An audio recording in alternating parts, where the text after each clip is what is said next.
नमस्कार, आदाब। मैं शरी यासिर, स्वागत है आप सभी का सियासत टीवी के हिंदी समाचार में।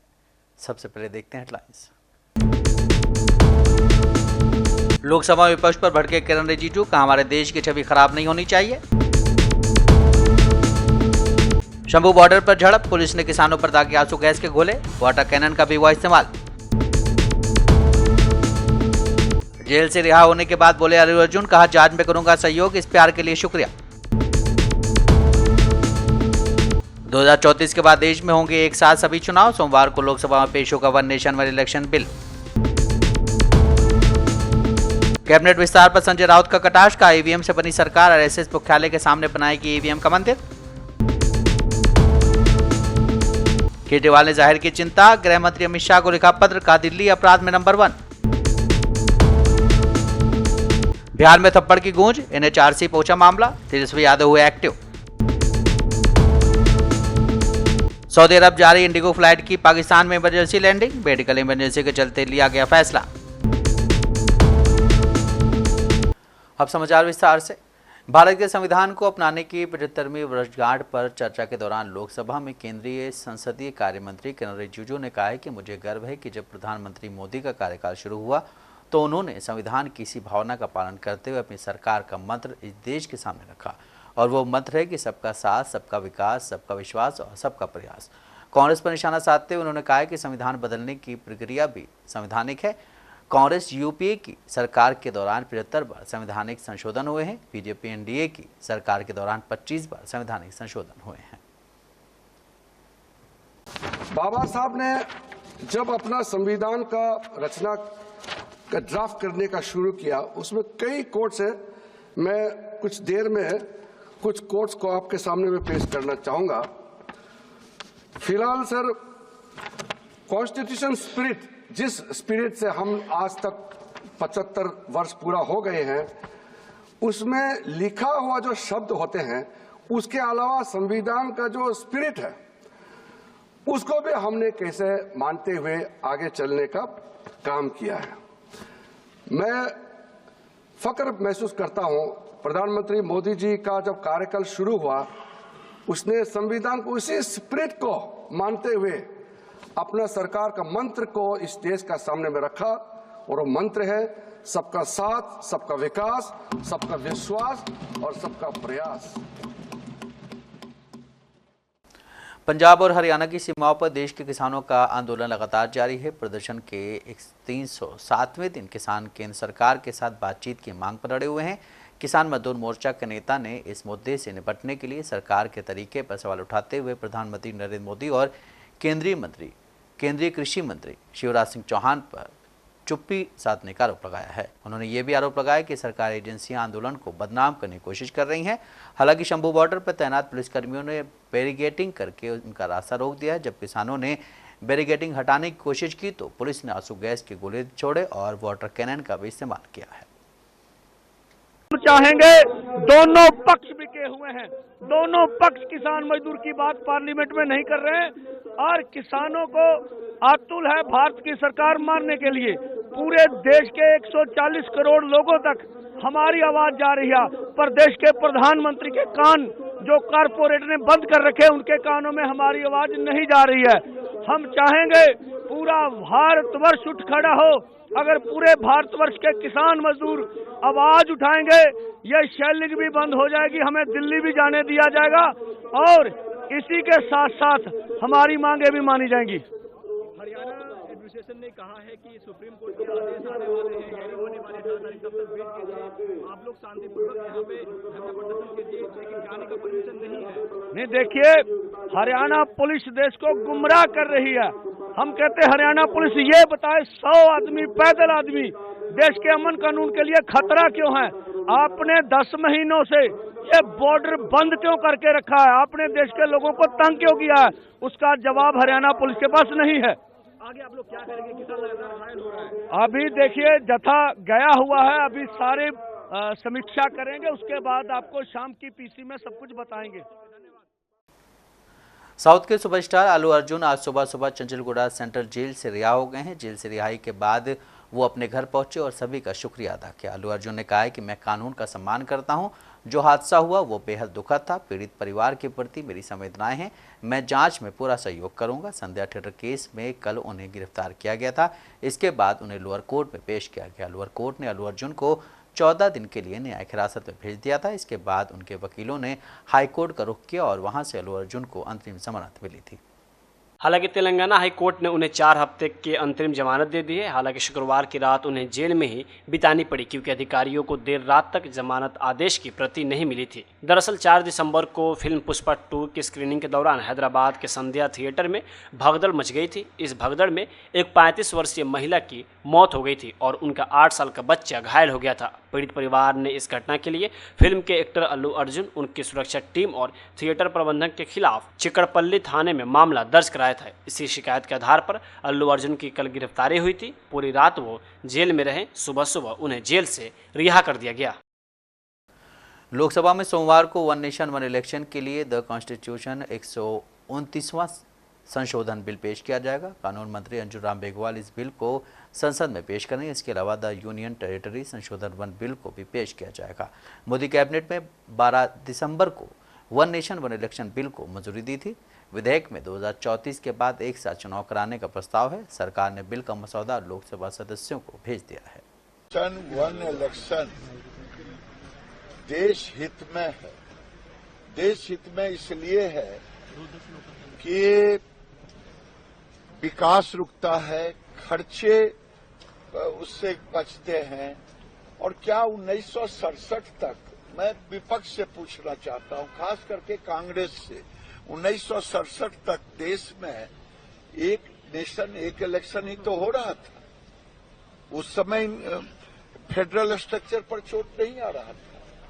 ये कहना गुनाह है कि फेडरल स्ट्रक्चर पर चोट है, बल्कि नेशन को और मजबूत बनाएगा, विकास होगा, ये है। और उसमें क्लाउज है कि अगर किसी को कुछ होगी घटना तो उसमें आएगा, कुछ जो होगा संशोधन होगा, लोग देंगे। लेकिन वन नेशन वन इलेक्शन देश हित में है।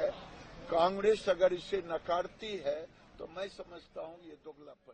महाराष्ट्र में महायुति की जीत को अब 1 महीना होने को है, लेकिन अब तक कैबिनेट विस्तार को लेकर कोई फैसला नहीं हो पा रहा है। इस पर महाविकास आघाड़ी लगातार महायुति पर कटाक्ष कर रही है। शिवसेना यूबीटी नेता संजय राउत ने आज महाराष्ट्र में बीजेपी के नेतृत्व वाले महायुति गठबंधन पर कटाक्ष करते हुए कहा है कि उन्हें ईवीएम का जुलूस निकालना चाहिए और ईवीएम मंदिर बनाने का निर्माण करना चाहिए। उन्होंने कहा है कि पहली कैबिनेट बैठक के दौरान उन्हें नागपुर में आरएसएस मुख्यालय के सामने ईवीएम के मंदिर बनाने की घोषणा करनी चाहिए। मुंबई में करने की हिम्मत नहीं है। नागपुर में अधिवेशन है। सबसे पहले मुख्यमंत्री का एक जुलूस निकलेगा वहां। मुझे लगता है मुख्यमंत्री का जुलूस निकालने से पहले ये लोगों ने ईवीएम का जुलूस निकालना चाहिए। ईवीएम का जुलूस निकालना चाहिए और पहले कैबिनेट में घोषणा करनी चाहिए कि हम ईवीएम का सबसे बड़ा मंदिर आरएसएस मुख्यालय के सामने बनाएंगे। हाँ, मोतीबाग में। क्या बोलता हूं, मोतीबाग है ना उधर, एक ईवीएम का मंदिर बनाएंगे लोग। अभी जुलूस निकालेंगे। इस राज्य को 1 महीना हो गया, सरकार नहीं है। एक मुख्यमंत्री है, 2 उप मुख्यमंत्री है। किसके पास कौन से विभाग है किसी को पता नहीं। महाराष्ट्र में दर दिन गांव-गांव में हत्याएं, खून, बलात्कार, रेप हो रहा है। हाँ, उसके बारे में मुख्यमंत्री जवाब नहीं दे पा रहे हैं। सबको मलाई। महाराष्ट्र के परभणी शहर में हुई हिंसा पर कांग्रेस सांसद प्रणिति शिंदे ने कहा है कि हम परभणी शहर में हुई घटना की निंदा करते हैं। बीजेपी के 2 चेहरे बेनकाब हो गए। एक तरफ बीजेपी आज़ादी के 75 साल का जश्न मना रही है तो दूसरी तरफ भारत के संविधान का अपमान किया जा रहा है। हम निंदा कर रहे हैं इस चीज की जो परभणी में हुई। बीजेपी की सत्ता 5 दिन भी नहीं हुए महाराष्ट्र में आ गई और महाराष्ट्र एक जिले में ये घटना हुई है। इसका हम निषेध करते हैं। इससे बीजेपी के 2 चेहरे यहाँ पे बाहर आए हैं। एक तरफ जश्न मना रहे हैं 75 सालों का और दूसरी तरफ संविधान का अपमान। ये असली बीजेपी है जो संविधान का अपमान करती है और इसकी हम निंदा। महाराष्ट्र विधानसभा चुनाव में कांग्रेस को मिली करारी हार के कुछ दिन बाद पार्टी प्रदेश अध्यक्ष नाना पटोले ने केंद्रीय नेतृत्व से उन्हें संगठनात्मक पद की जिम्मेदारी से मुक्त करने का अनुरोध किया है। नाना पटोले ने आज उस पर सफाई दी। उन्होंने कहा है कि मैंने इस्तीफा नहीं दिया है, हमारी पार्टी का एक सिस्टम है, हमारी पार्टी उसी सिस्टम में काम करती है, हाईकमान उस पर फैसला लेगा, लेकिन हमारी लड़ाई ये है कि महाराष्ट्र में जो चुनाव हुए उसे लेकर लोगों की भावना है कि ये सरकार उनके वोट से नहीं बनी है, महाराष्ट्र की जनता बैलेट पेपर की मांग कर रही है।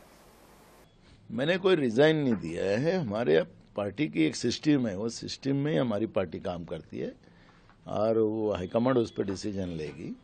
और लेकिन हमारी जो लड़ाई है कि महाराष्ट्र का जो हाली चुनाव हुए है उसमें जिस तरह से लोगों की भावना है कि हमारा वोट से ये सरकार नहीं बनी है, बैलेट की मांग महाराष्ट्र में जनता कर रही है। हर गांव में लोग ग्राम सभा के ठहराव ले रहे, मार्कंडवाड़ी जो है उसका एक अलग उन लोगों ने पूरे देश में नहीं तो दुनिया में वो एक बड़ा मैसेज दिया है। तो ये सरकार जनता के वोटों से नहीं आई, ये सरकार मशीन से आई, ये सिद्ध हुआ है। परभनी में जो इन लोगों ने कांड किया है, दलितों के ऊपर जिस तरह से अत्याचार वहां पे किया है, डॉक्टर बाबा साहब अम्बेडकर के प्रतिमा की विटंबना, उनके संविधान की विटंबना करने वाले को पकड़ने की जगह जो लोग वन नेशन वन इलेक्शन पर टीएमसी सांसद कीर्ति आजाद ने कहा है कि 1966 और 68 तक सारे चुनाव एक साथ होते थे क्योंकि सरकार 5 साल चलती थी, लेकिन फिर व्यवस्था बदल गई क्योंकि गठबंधन सरकारें बनने लगी और कभी कभी सरकार गिर जाती थी। उन्होंने आगे कहा कि विपक्ष से बात किए बिना इस बिल को लाना तानाशाही है। यह केवल एक उदाहरण आपको दिया, ऐसे अनेकों उदाहरण हैं जो लोकतंत्र के ऊपर भारी प्रहार है। 68 तक 67 तक सभी जगह चुनाव एक ही समय पर होते थे, इसमें कोई दो राय नहीं है, क्योंकि सरकारें 5 साल चलती थी। उसके बाद जब पूर्ण बहुमत की सरकारें नहीं बनने लगी या बीच में टूटने लगी तो इलेक्शंस होना शुरू हो गए। तो ऐसे परिस्थिति में बिना विपक्ष से बात किए हुए आप ला रहे हैं तो तानाशाही है। ये संविधान की भी जो अंदर चर्चा चलवा रहे हैं उसमें क्या कर रहे हैं, लोगों के ऊपर व्यक्तिगत आरोप लगा रहे हैं। आप संविधान की चर्चा कीजिए। फ्रीडम ऑफ स्पीच का ये मतलब तो नहीं कि किसी और की इज्जत तार तार आप कर दें बिना किसी प्रमाण के। जेएमएम सांसद महुआ मांझी ने कहा है कि बीजेपी के कार्यकाल में संविधान का हमेशा अपमान हुआ है। अगर आप संसद में देखें तो अविश्वास प्रस्ताव लाना इंडिया गठबंधन की मजबूरी बन गई है, क्योंकि जब विपक्षी नेता बोलने के लिए खड़े होते हैं तो ज़्यादा समय उन्हें नहीं बोलने दिया जाता है, सारा ध्यान सत्ता पक्ष पर होता है। उन्होंने कहा है कि ऐसा पक्षपात पहले कभी नहीं हुआ है। बाबा साहब अम्बेडकर के संविधान में सभी जातियों और धर्मों को समान दर्जा दिया गया है। ऐसे में अभी जो चुनाव हुए हैं उसमें बीजेपी कार्यकर्ताओं, नेताओं और पदाधिकारियों ने बटोगे तो कटोगे का नारा लगाया था। कार्यकाल में जो सेंट्रल गवर्नमेंट है उसमें भाजपा है तो वो हमेशा संविधान का, मुझे लगता है कहीं ना कहीं उसका अपमान हो रहा है।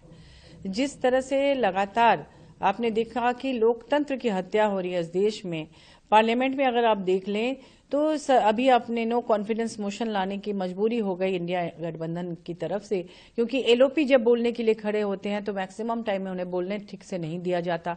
सत्ता पक्ष की तरफ लगातार ध्यान रहता है और सत्ता पक्ष वाले जब तब उठ के भाषण देने लगते हैं, वो पॉइंट ऑफ ऑर्डर की मांग करते हैं तो उन्हें तुरंत बोलने का मौका मिल जाता है। कैमरा भी उन्हीं की तरफ रहता है। आप अगर निकाल के देख ले संसद टीवी का जो भी टाइम है, आप अगर देख ले निकाल कर कि उसमें कितनी देर तक विपक्ष को दिखाया गया है और सदन की कार्यवाही के वक्त कितनी देर विपक्ष को दिखाया गया है और कितनी देर सत्ता पक्ष को दिखाया गया। इतनी पार्शियलिटी तो आज तक कभी नहीं हुई होगी। और इसके अलावा आपने देखा कि बाबा साहब अम्बेडकर का जो संविधान है, जिसमें उन्होंने सभी जाति धर्म को बराबरी का दर्जा दिया हुआ है, समानता का दर्जा दिया हुआ है, ऐसे में अभी जो चुनाव हुआ यहाँ पर उसमें बटोगे कटोगे खुलेआम भाजपा के कार्यकर्ता, भाजपा के नेता, बड़े पदाधिकारी खुलेआम बटोगे और कटोगे का नारा लगा के देश में चुनावी प्रचार में निकले। हमारे झारखंड में चुनाव हुआ, वहां पर इन्होंने शहरी कांग्रेस नेता राजेश ठाकुर ने कहा कि प्रियंका गांधी जी ने जो बातें कही वो उनके लिए चुभने वाली हैं। जिस तरह की हरकतें की जा रही, संविधान को तार तार करने की कोशिश का करारा जवाब उन्हें मिला है। यही वजह है कि वो विचलित होकर इस तरह की हरकतें कर रहे हैं कि संविधान में लिखा है कि किसी मुख्यमंत्री को जेल भेज दो। एक स्वतंत्र एजेंसी को गुलाम बनाकर उसका इस्तेमाल केवल सरकार को तोड़ने के लिए किया जा रहा है। राजनाथ जी प्रधानमंत्री और गृह मंत्री के दबाव में हैं, ये सबको पता है। राजनाथ जी को कुछ भी बोलने से पहले अपने गिरबान में झांकना चाहिए। देखिए, कल जो आदरणीय प्रियंका गांधी जी ने बातें कही है वो बिल्कुल जाकर के सटीक उनके दिल को चुभी है। जिस तरह की हरकत कर रहे हैं लगातार संविधान को तार तार करने की, उसका करारा जवाब उनको जब मिला है तो निश्चित रूप से विचलित होकर के इस तरह की बातें कर रहे हैं। उनको बताना चाहिए कि झारखंड में किस परिस्थिति में यहाँ के आदरणीय मुख्यमंत्री हेमंत सोरेन को जेल भेजने का काम किया। ये कौन से संविधान में लिखा है कि एक मुख्यमंत्री को जबरदस्ती जेल भेज दो, एक स्वतंत्र एजेंसी को गुलाम बना करके उसका इस्तेमाल करो और फिर माननीय उच्च न्यायालय उसको जमानत पर रिहा करे। तो कहीं न कहीं सिर्फ और सिर्फ सरकार को तोड़ने का काम संविधान के आड़ में किया जा रहा है, वो ये स्वीकार नहीं करेंगे। दिल्ली के पूर्व मुख्यमंत्री और आम आदमी पार्टी के संयोजक अरविंद केजरीवाल ने गृह मंत्री अमित शाह को पत्र लिखा है। उन्होंने इस चिट्ठी में दिल्ली में बिगड़ती कानून व्यवस्था के बारे में लिखा है।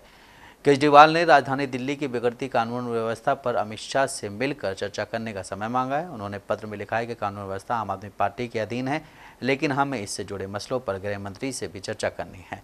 उन्होंने कहा है कि दिल्ली को अब अपराध की राजधानी के नाम से जाना जा रहा है।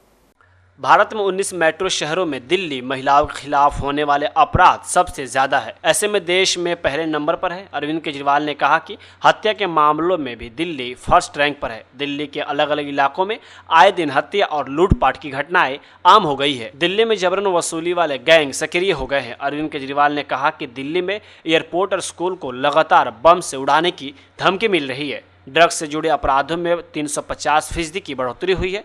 पूरी दिल्ली के लोगों का सुरक्षित रहना बहुत ही जरूरी है। मैं उनकी सुरक्षा को लेकर चिंतित हूँ। दिल्ली अब देश विदेश में अपराध की राजधानी के रूप में पहचानी जा रही है। दिल्ली के स्कूल को बम से उड़ाने का एक और ईमेल सामने आया है। आरके पुरम डीपीएस स्कूल को बम से उड़ाने की धमकी मिली है। इसके बाद अग्निमिशन सेवा के एक अधिकारी ने इसकी सूचना दी। स्कूल में बम होने की सूचना मिलने पर तलाशी अभियान चलाया जा रहा है। पिछले एक हफ्ते में दिल्ली के स्कूल को बम से उड़ाने की ये दूसरी बार धमकी मिली है। ईमेल के जरिए दिल्ली के स्कूल को बम से उड़ाने की कुल 3 बार धमकी मिल चुकी है। दिल्ली सरकार के महिला सम्मान योजना पर कांग्रेस नेता संदीप दीक्षित ने कहा है कि उन्होंने अब तक महिला सम्मान योजना क्यों नहीं दी। उन्होंने पंजाब में भी यही वादा किया था। लोगों ने उन्हें वोट दिया, लेकिन उन्होंने अपना वादा पूरा नहीं किया। कांग्रेस ने अपने वादे पूरे किए हैं। उन्होंने कहा है कि आम आदमी पार्टी चुनाव हार जाएगी और हारने के डर से उन्होंने महिला सम्मान योजना की घोषणा की है। ये सिर्फ एक चुनावी वादा है और इसमें कोई गंभीरता नहीं है। नहीं, देखिए, इसमें तो ये है कि अगर ये देना था तो अभी तक क्यों नहीं दिया। इन्होंने पंजाब में प्रॉमिस किया था आम आदमी पार्टी ने कि हम महिलाओं को 1500 रुपया 2000 रुपया महीना देंगे। वहां तो दिया नहीं आपने। वहां तो लोगों ने इस नाम पर वोट भी आपको किया था। 2-2.5 साल से आपकी सरकार भी है वहां।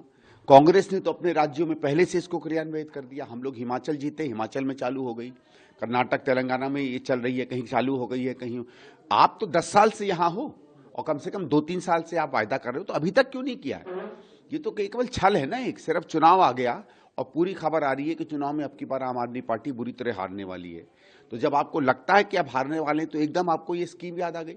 इतने दिनों से क्यों नहीं आई भाई, ये हम जानना चाहते हैं। रोज तो आप हल्ला करते हो, रोज इसकी बात करते हो, उसकी बात करते हो, इसका क्यों नहीं आप क्रियान्वित कर पाए। तो सीधी बात है, ये एक छल है, ये सिर्फ इलेक्शन प्रॉमिस है। इसका और कोई इनमें कोई गंभीरता नहीं आम आदमी पार्टी में इस प्रॉमिस को लेकर।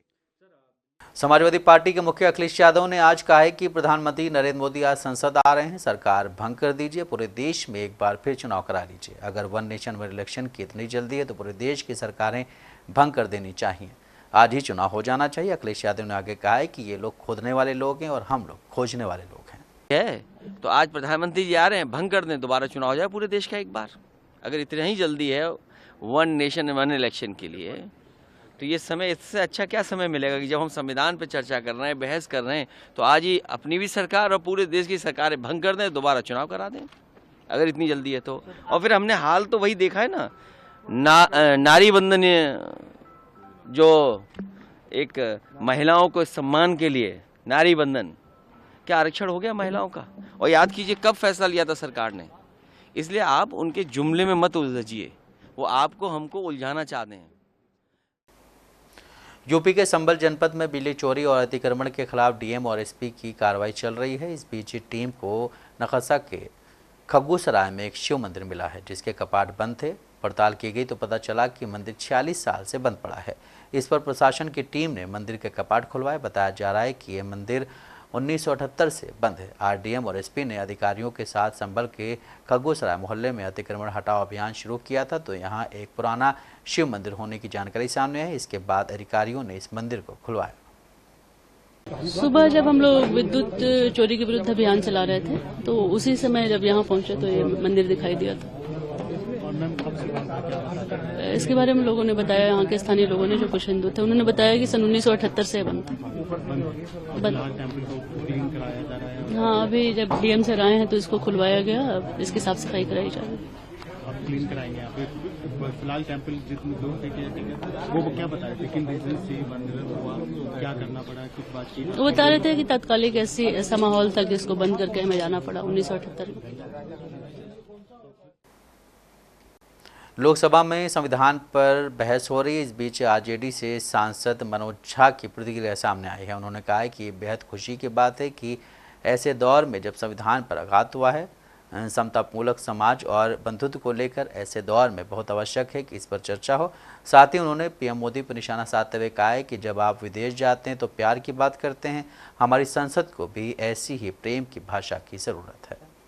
कि आप सीबीआई की कार्यशैली देखिए ना, राजनीति को किनारे कर दीजिए, इतना हाइप, इतना कुछ, अब चार्जशीट नहीं दाखिल कर पा रहे हैं।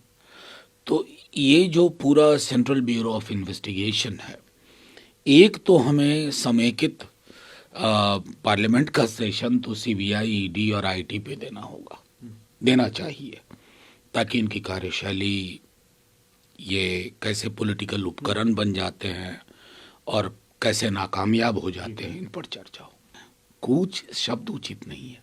युद्ध के लिए नहीं आ रहे हैं हमारे किसान, अन्नदाता हैं, उनकी जायज मांगे हैं।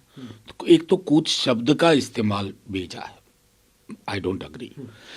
उनका देश है, पेट भरते हैं देश का, बल्कि संवादहीनता जो सरकार की तरफ से है वो खत्म होनी चाहिए। और ये हम सब का साझा उद्देश्य होना चाहिए कि जो जत्था आ रहा है उनसे संवाद करें।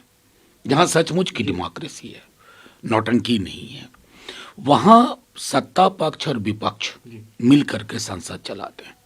लेकिन सत्ता पक्ष, चूंकि सत्ता पक्ष, उसकी भूमिका बहुत बड़ी होती है।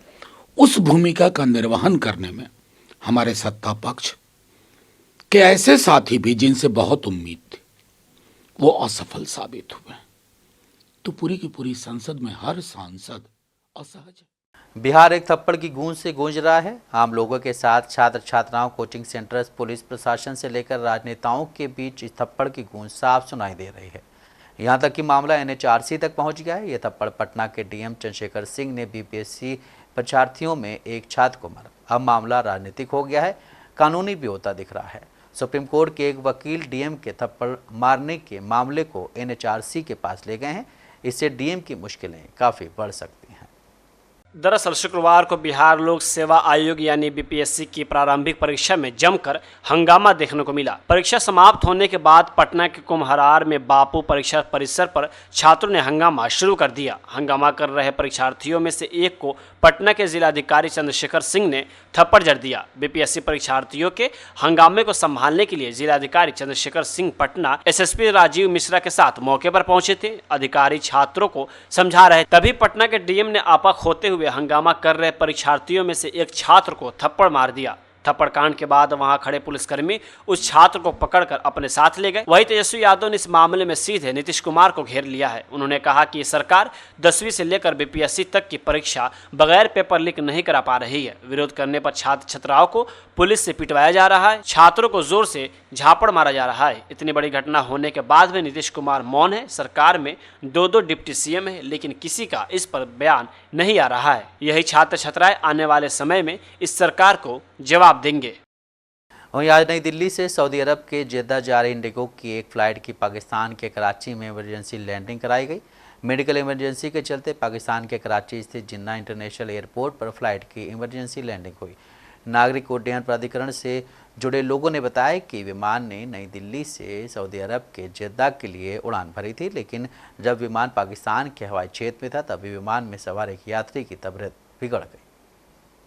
यात्री की गंभीर स्थिति को देखते हुए विमान के पायलट ने कराची एयरपोर्ट के एयर ट्रैफिक कंट्रोल से संपर्क किया और उन्हें बताया कि ऑक्सीजन देने के बाद भी यात्री की तबीयत में सुधार नहीं हो रहा है, जिसके बाद कराची एयरपोर्ट के ट्रैफिक कंट्रोल ने विमान को मानवीय आधार पर लैंडिंग की अनुमति दे दी। इस दौरान एयरपोर्ट पर एक मेडिकल इमरजेंसी टीम मौजूद रही, जिसने विमान की आपात लैंडिंग के तुरंत बाद यात्री का इलाज शुरू कर दिया। इसके बाद विमान की आपात स्थिति में कराची में ही लैंडिंग कराई गई। पाकिस्तानी मीडिया की रिपोर्ट्स के मुताबिक जिस यात्री की तबीयत बिगड़ी उनकी उम्र 55 साल है। रिपोर्ट्स के अनुसार इलाज मिलने के बाद जब यात्री की तबीयत में सुधार हुआ तो उसके बाद विमान ने कराची एयरपोर्ट से वापस नई दिल्ली के लिए उड़ान भरी। वहीं अमेरिका में अगले महीने डोनाल्ड ट्रंप राष्ट्रपति पद की शपथ लेंगे और उनके प्रशासन ने सख्त आवर्जन नीतियों को लागू करने के प्रयास तेज कर दिए हैं।